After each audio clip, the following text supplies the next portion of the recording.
हमारे गांव में न रोड है, न गली बना है, न नाली बना है, बहुत सा समस्या है और हम लोग खास करके पुल के लिए ज्यादा दुखी हैं।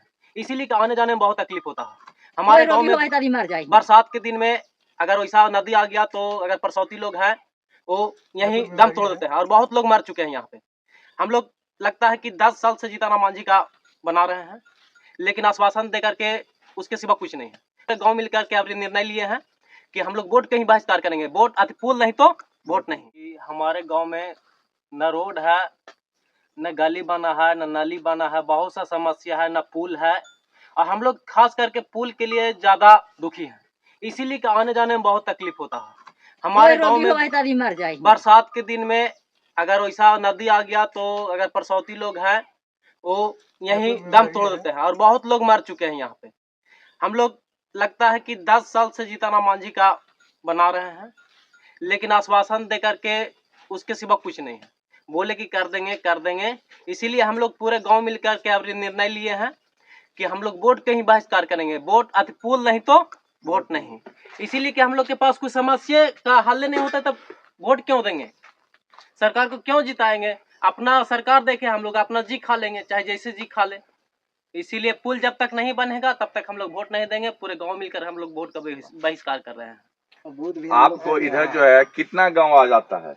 यहाँ पे सलैया पंचायत पड़ता है, इमामगंज प्रखंड है और सलैया पंचायत में 15 वार्ड है, जिसमें इस तीनों गांव से 4 गो वार्ड है यहाँ पे और 3 गांव है, हेरंज केवल्डी पाथरा। 3 गांव में कितना आबादी है? कौन कौन सा 3 गांव है? 3 गांव हेरंज केवल्डी पाथरा, तीनों गांव मिला करके 5000 से ऊपर आबादी है। कौन कौन सा समुदाय के हैं?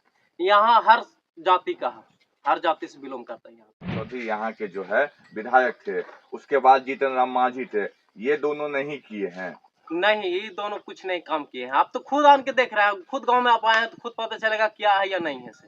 तो आपके गांव का मुखिया नहीं है? मुखिया से क्या होगा, मुखिया से ऐसा थोड़ी है कि विधानसभा और आती लोकसभा के काम कर सकता है मुखिया। ये तो थोड़ा मोड़ा मुखिया तो काम कर किया है, गांव में पीसीसी है, ऐसा तो नहीं है कि नहीं है। मुखिया से कुछ न कुछ काम हुआ है, पीसीसी तनी मनी, लेकिन अब नहीं है, कुछ नहीं। न रोड है, देखने रहे वहां से गांव तक आने में आपको कितना कठिनाई हुआ होगा, नदी पार करने में कितना कठिनाई हुआ होगा। अब एक बात यहाँ बताइए, आप जो बोले हैं कि पुल नहीं तो वोट नहीं, वोट का बहिष्कार करेंगे, तो फिर वैसे ही आपका चलता रहेगा। तो वैसा ही हम लोग करते रहेंगे। अब हम लोग का सरकार के ऊपर ध्यान नहीं देना है, जब तक सरकार हम लोग के ऊपर ध्यान नहीं देगा। बहिष्कार करने से अच्छा है कि आप लोग जो है नोटा को दबा दीजिए, अपना तो मत का तो उपयोग कीजिएगा। नहीं, हम लोग किसी का उपयोग नहीं करना, इसीलिए नहीं करना है कि हम लोग का ये 3 गांव है, इसके अलावा तीनों गांव का श्रीलंका नाम धरा गया है। माने इमामगंज प्रखंड से अलग जुड़ा गया है श्रीलंका, ऐसा नहीं है। पूरे इमामगंज प्रखंड लोग श्रीलंका के नाम से जाना जाता है। इसीलिए हम लोग वोट को बहिष्कार कर रहे हैं, नोटा नहीं देना है, समझ गए। वोट को बहिष्कार करना है कि लोग ऊपर तक जाने कि हाँ उस गांव में भी समस्या है। अगर नोटा को भी दबाते हैं तो सरकार उस पर फोकस नहीं करेगी, लेकिन अगर वोट नहीं देंगे तो सरकार उस पर फोकस करेगी कि नहीं वहां से वोट नहीं मिल रहा है, कारण क्या है, वो बिहार में है या नहीं है, झारखंड में है, कौन सा राज्य में है कि वो गाँव विलुप्त हो गया है, ये तो सरकार नहीं ले लेगी ना, कुछ तो कुछ जाँच करेगी। ऐसा तो नहीं कि नहीं करेगी। जब यहाँ 500 आबादी है, 2500 वोटर है, तो उस पर भी तो सरकार को निर्णय लेना चाहिए। इसीलिए हम लोग वोट का बहिष्कार कर रहे हैं। यहाँ पे श्रीलंका नाम किसने डाल दिया है? गांव ग्रामीण जनता और आते हैं दूर दराज से। यहाँ पे कुछ वैसा व्यवस्था है जिस पर्यटन स्थल बन सकता है, जैसे मस्जिद मंजार है, मंदिर है, तो लोग आते हैं दर्शन के लिए, यहाँ भी आते हैं। तो वही सब लोग देखते हैं कि गोले से नदी है, टापू की तरह घिरा हुआ, इसीलिए श्रीलंका नाम लोग ही धर दिया है। आप खुद कह सकते हैं कि श्रीलंका है, गोले से नदी है, बीच में 3 गाँव पड़ा हुआ है, कोई भी कह सकता है श्रीलंका है, टापू की तरह है।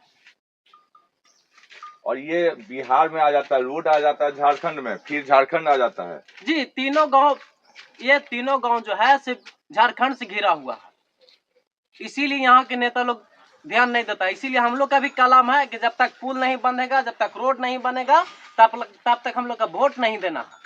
पहले पुल, उसके बाद वोट। काहे कि 76 साल हो गया आजादी का। आजादी से पहले हम लोग आजाद थे, लेकिन आजादी के बाद हम लोग आजाद नहीं है इस गाँव में। आजादी के पहले हम लोग आजाद थे, लेकिन आजादी के बाद हम लोग आजाद नहीं है। इसीलिए हम लोग निर्णय लिए हैं कि ना कोई कोई अगर पार्टी आए प्रचार करे तो उसको ना समर्थन करना है, न उससे बात करना है। वो अपना आवे, अगर आना है तो गांव की स्थिति देखे और जा सकते हैं। न यहाँ जनसभा करना है, न सभा करना है, न किसी व्यक्ति से किसी को मिलना है। मैंने हम लोग के वोट के बारे में चर्चा ही नहीं करना है। सरकार खुद आन की यहाँ स्थिति देखे। कल आई थी पुलिस प्रशासन, शायद हाँ उन लोग भी आन के जांच उच करके गए हैं। बड़ी सोच को कर लेते हैं। तो आप जो है दो आदमी आपको जो मौका, दो आदमी जो सरकार में बनाए आपको मौका नहीं दिया। नहीं, देखिए क्या होता है, ये प्रलोभन है। ये नेतागिरी जो है प्रलोभन है। ऐसा नहीं है कि अगर कोई भी नेता यहाँ चुना जाएगा तो पुल बना देगा, ऐसा तो नहीं है।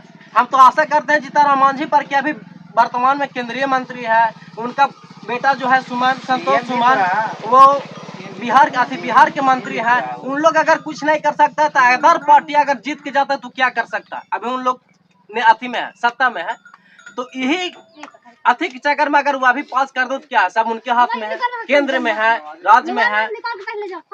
केंद्र में तो लघु उद्योग मंत्री है, ना कि आपका सड़क मंत्री है। देखिए, अगर सड़क मंत्री नहीं है तो फिर भी मंत्री से उनका मिला जुला है। अगर एनडीए का सरकार है, एनडीए का उनका हिस्सा है, ऐसा नहीं कि एनडीए में उनका हिस्सा नहीं है। अगर अदर पार्टी से रहते उनका एनडीए में हिस्सा नहीं रहता तो हम मानते कि उनका हाथ वहां तक नहीं है। वो मोदी तक बैठ सकते हैं, मोदी से बात करके यहाँ पुल दे सकते हैं, ऐसा नहीं कि पुल नहीं दे सकते हैं। लेकिन यहाँ ध्यान नहीं है, सिर्फ हम लोग का वोट पर फोकस करते हैं, विकास पर फोकस कोई नेता नहीं करते। इसीलिए सभी नेता को हम लोग बहिष्कार किए हैं कि कोई पार्टी को वोट नहीं देना है। आपका शुभ नाम क्या है? मेरा नाम प्रशांत कुमार प्रजापति। आप कितने पढ़े लिखे हैं? हम बीए किए हुए हैं। हम लोग के यहाँ का शिक्षा व्यवस्था भी बहुत कमजोर है, इसीलिए कि यहाँ मिडिल स्कूल है, मैंने 8वां तक है। 8वां के बाद आने जाने का समस्या है, कोई आना जाना नहीं जा सकता है। कोई गरीब आदमी है, इमामगंज जाके पढ़ा नहीं सकता है। इसीलिए यहाँ का व्यवस्था बहुत खराब है, जिसका बाबूजी माता अगर कुछ उठे हुए हैं तो रख करके पढ़ाते हैं, अन्यथा गरीब लोग यहाँ के एक भी शिक्षित नहीं है। खाली रोड और पुल के लेकर के, अगर रोड पुल बन जाए तो हमारे यहाँ के बच्चा इमामगंज जाकर के पढ़ सकते हैं, मेहनत करके, साइकिल चला करके। गरीब लोग भी आने जाने में बहुत परेशानी होता है। अगर एक दिन पढ़ाई बंद होता है तो सोचिए कितना का पीछे जाता है। लेकिन महीना में, बरसात में 6 महीना पूरा, मान लीजिए कि आषाढ़ से आया हुआ है अभी नदी में पूरा पानी, बच्चा पार नहीं सकता, अभी नहीं पार हो सकता बच्चा साइकिल लेकर के। क्या स्थिति उसको बनेगा? पढ़ सकता है? एक दिन पढ़ाई बंद होने के मतलब समझिए कितना होता है। यहाँ तो 6 महीने पढ़ाई बंद हो जाता है, क्या करेगा उस बच्चा? सरकार तो सोच रहा है कि पिछड़ा वर्ग पीछे ही रह जाए। इसीलिए हम लोग किसी पार्टी को वोट नहीं देना है, सभी को बहिष्कार। सब प्रलोभन देते हैं। जीताराम मांझी खुद आश्वासन दिए कि हम वहाँ आएंगे, पुल बनाएंगे। इस गांव में 2 बार आए हैं, फिर भी अभी तक पुल नहीं बना। क्यों नहीं बना? सत्ता में है फिर भी नहीं बना, तो हम दूसरा पार्टी पर क्यों भरोसा कर ले कि यहाँ पुल बना सकते हैं? वोट उसी को देंगे जो हमको यहाँ पुल बना दे। वोट देंगे, ऐसा नहीं कि हम लोग नहीं देंगे, वोट देंगे, लेकिन पुल बनने के बाद वोट देंगे। जब तक पुल नहीं तब तक वोट नहीं।